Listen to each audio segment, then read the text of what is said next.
Hi friends, स्वागत आहे स्वारा computers AI world मध्ये. चला पाहूया आज कोणता सब्जेक्ट घेऊन आलेत आमचे विद्यार्थी. भारत हा देश नेहमीपासूनच कृषीप्रधान आहे.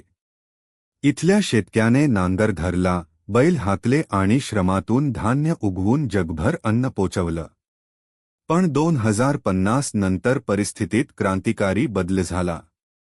विज्ञान आणि तंत्रज्ञानाच्या प्रगतीमुळे ऑटोबॉट्स नावाच्या यंत्रमानवांची निर्मिती झाली.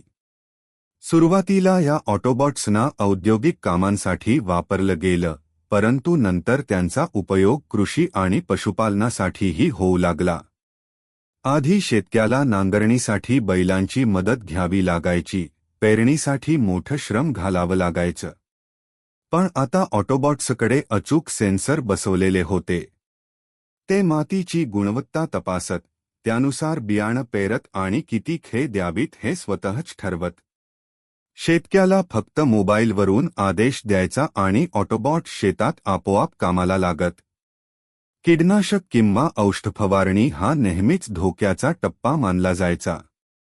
शेतकरी स्वतःच्या आरोग्याचा धोका पत्करून फवारणी करायचे.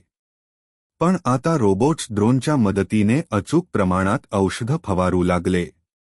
त्यामुळे पिकांचं उत्पादन वाढलं आणि शेतकऱ्यांचं आरोग्यही सुरक्षित राहिलं. पाणी देणं ही भारतातील शेतीतील एक मोठी समस्या होती. पावसावर अवलंबून असलेली शेती आता हळूहळू स्मार्ट सिंचनाकडे वळली. ऑटोबॉट्स जमिनीतील आर्द्रता तपासून ठरवत की किती पाणी द्यावं. त्यामुळे पाण्याचा अपव्यय थांबला आणि पिकं टवटवीत वाढू लागली. केवळ शेतीच नव्हे तर पशुपालन क्षेत्रातही रोबोट्सनी क्रांती घडवून आणली. गाई-म्हशींच्या तबेल्यांमध्ये स्वच्छता, वेळेवर चारा देणे, आरोग्य तपासणी, लसीकरण, दूध काढणे या सर्व गोष्टी रोबोट्सनी सुरू केल्या. विशेष सेन्सर्समुळे जनावरं आजारी पडली की लगेच शेतकऱ्याला सूचना मिळायची. दूध काढण्याच्या प्रक्रियेत तर इतकी शिस्त आली की दूध 100% शुद्ध आणि दर्जेदार मिळू लागलं. या सगळ्या सुधारणांमुळे भारतातील शेती आणि पशुपालनाचा चेहरामोहरा बदलला. उत्पादन दुपटीने, तिपटीने वाढलं. आधी जे शेतकरी खर्च भागवू शकत नव्हते, ते आता भरभराटीला आले. भारत अन्नधान्य आणि दूध उत्पादनाच्या बाबतीत जगात पहिल्या क्रमांकावर पोहोचला.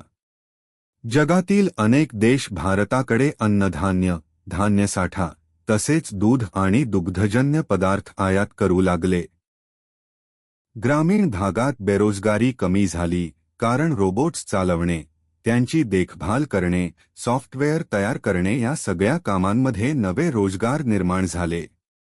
शेतकऱ्यांचा मुलगा आता शहरात नोकरीसाठी भटकण्याऐवजी आपल्या गावातच उच्च तंत्रज्ञानावर आधारित शेती सांभाळू लागला. 2050 नंतरचा हा बदल भारताच्या इतिहासात सुवर्णाक्षरांनी लिहिला गेला. अन्नदाता शेतकरी हा शब्द नव्या अर्थाने उजळला. आता शेतकरी म्हणजे फक्त शेतात राबणारा नव्हता, तर तो तंत्रज्ञानाचा जाणकार, व्यवस्थापन करणारा आणि जागतिक बाजारपेठेत स्थान मिळवून देणारा होता. भारताची कृषी क्षेत्रातील ही क्रांती जगासाठी एक आदर्श ठरली. विज्ञान, परंपरा आणि कष्ट यांचं विलक्षण मिश्रण करून भारताने सिद्ध केलं की भविष्याचं अन्नधान्य आणि पोषण याचं केंद्र भारतच असणार आहे. अशा रीतीने 2050 नंतर ऑटोबॉटच्या मदतीने भारतीय शेती आणि पशुपालन जगात नंबर 1 बनलं आणि भारताने ख्या अर्थाने विश्वगुरू होण्याच्या दिशेने एक मोठं पाऊल टाकलं. मग कसा वाटला आजचा एआय व्हिडिओ आवडला असेल तर आमच्या चॅनलला लाईक, शेअर, सबस्क्राईब नक्की करा. थँक्यू.